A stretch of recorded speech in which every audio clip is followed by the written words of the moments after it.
As many of us begin to enjoy a 3-day weekend in observance of Martin Luther King Jr.'s birthday, this morning we're going to visit one of the few companies in America where workers enjoy a 3-day weekend every week of the year. American workers of all ages overwhelmingly say they'd like to shift to a 4-day work week, with large portions willing to change jobs or even industries to get the perk. Dozens of companies have recently tested the idea, and we wanted to know what it takes to make it work. Advanced RV outside Cleveland, Ohio, is no hotbed of ivory tower theories on the future of work. No, it's the kind of place where when the boss forwarded an email about testing a 4-day week, the workers mostly rolled their eyes. I read it and kind of chuckled a little bit, like, oh, that's cool, yeah, that probably works great in Europe. I was a little skeptical at first. When I first heard that, I thought it was a joke. No way is this gonna work. Not a chance in Hades. Advanced RV's 50 employees were already plenty busy making high-end, highly customized camper vans. Dave MacArthur handles metal fabrication. Brent Figuera works on the electric. Chris Perko does quality control. Mike Griffiths oversees production. But it was owner Mike Neuendorfer who had read an article suggesting a radical change, working 4 days a week, just 8 hours a day, but still paying everyone their full salary while aiming to maintain their old 5-day productivity. It would be a huge challenge, but if it worked, it would be the most significant thing I've ever done. Can you imagine giving 50 people a 3-day weekend? It's pretty amazing, every week. So that was the attraction. You realized the impact this would have on people's lives. I did, to some degree. Did people think there was a catch at first? What was the reaction? Yeah. But there wasn't a catch. In 2022, they joined 40 other North American companies in a 6-month trial organized by 4-Day Week Global. Now, the other companies in the trial were mostly places where everyone works on a laptop, small tech companies and nonprofits. So Advanced RV became a special kind of test case. Could a Rust Belt automotive company really implement a labor movement fantasy? At first it was, well, we're all gonna take this day off, we're all gonna take that day. And it's like, okay, guys, wait a minute. It's not gonna work like that. The way it would work, they learned, was with a series of compromises and adjustments. You know, one guy will take Monday, the other guy takes Friday. We usually try to schedule any doctor's appointments or dentist appointments like on our day off.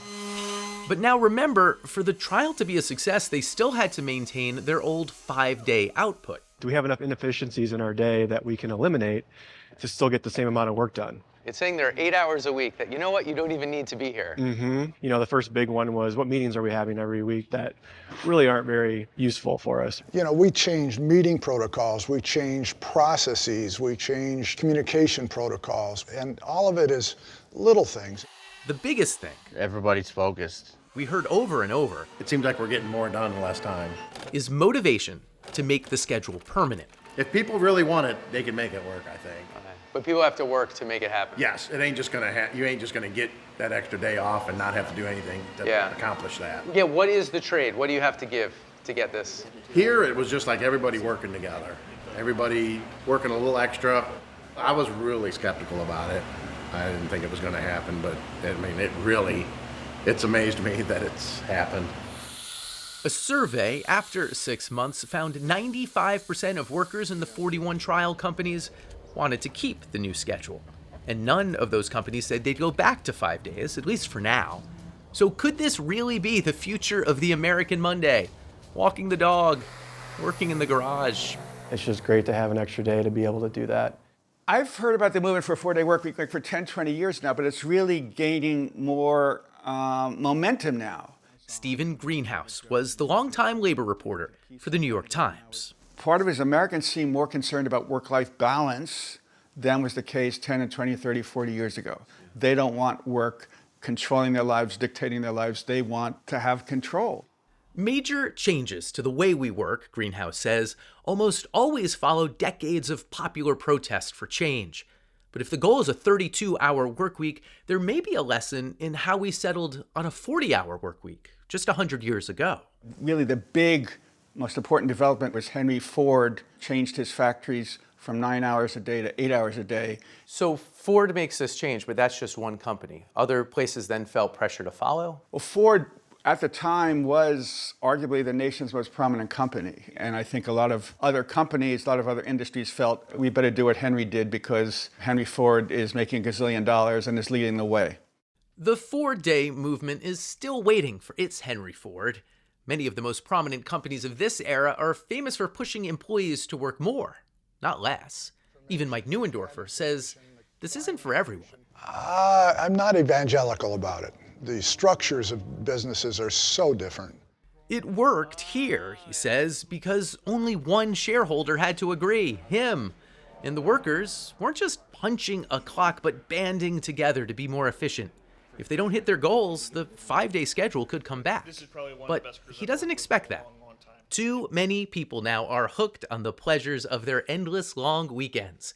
And Neuendorfer thinks eventually they'll have much more company.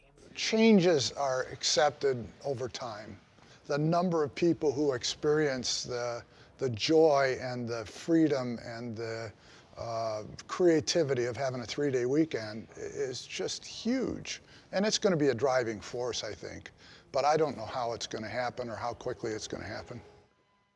Greenhouse pointed out one way it might happen. There's all this worry about artificial intelligence displacing jobs. Well, what if, instead of laying off 20% of your workers, you just have them show up 20% less? Yeah, it seems like COVID really helped to push this idea along. Work-life balance, absolutely. Right.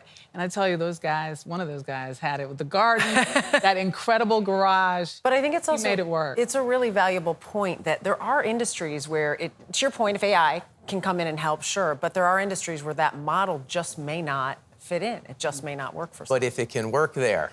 Yeah, it might be able to work in a lot of places.